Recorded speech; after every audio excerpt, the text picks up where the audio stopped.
với anh hỡi người, để biết ta luôn thương nhau hỡi người.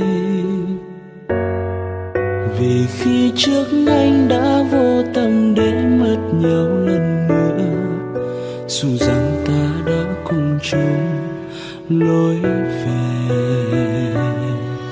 Ngày ấy vì đam mê, vợ con để sang một phía, vùi đầu vào chốn phồn hoa không biết lối dừng, để mất đi niềm vui, để mất đi niềm yêu thương.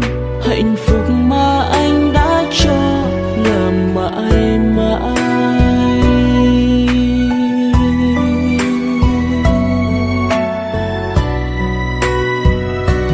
Anh sai rồi, mất em là một sự trừng phạt biết chắc sẽ không thay đổi, nhưng anh quyết làm lại cuộc đời. Nếu lúc này vẫn còn thương anh, hãy cho tâm hồn anh thêm sức mạnh. Nếu còn có thế, em hãy về với anh.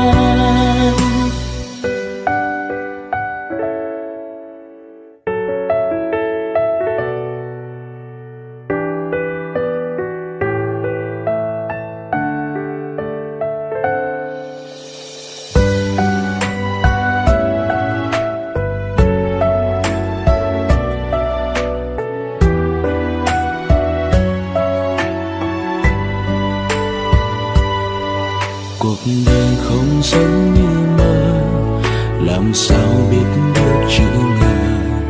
Ngày ấy xa hoa thế nào, anh tự cho mình là cao quý. Bạn bè cũng chỉ bên anh khi anh còn một thời oai phong. Nhìn lại mới thấy bên anh chỉ còn bóng anh thôi,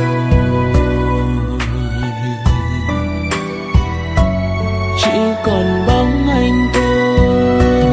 Anh sai rồi, mất em là một sự trừng phạt biết chắc sẽ không thay đổi, nhưng anh quyết làm lại cuộc đời. Nếu lúc này vẫn còn thương anh, hãy cho tâm hồn anh thêm sức mạnh. Nếu còn có thế, em hãy về với anh. Anh sai rồi, mất em là một sự trừng phạt biết chắc sẽ không thay đổi, nhưng anh quyết làm lại cuộc đời. Nếu lúc này vẫn còn thương anh, hãy cho tâm hồn anh thêm sức mạnh.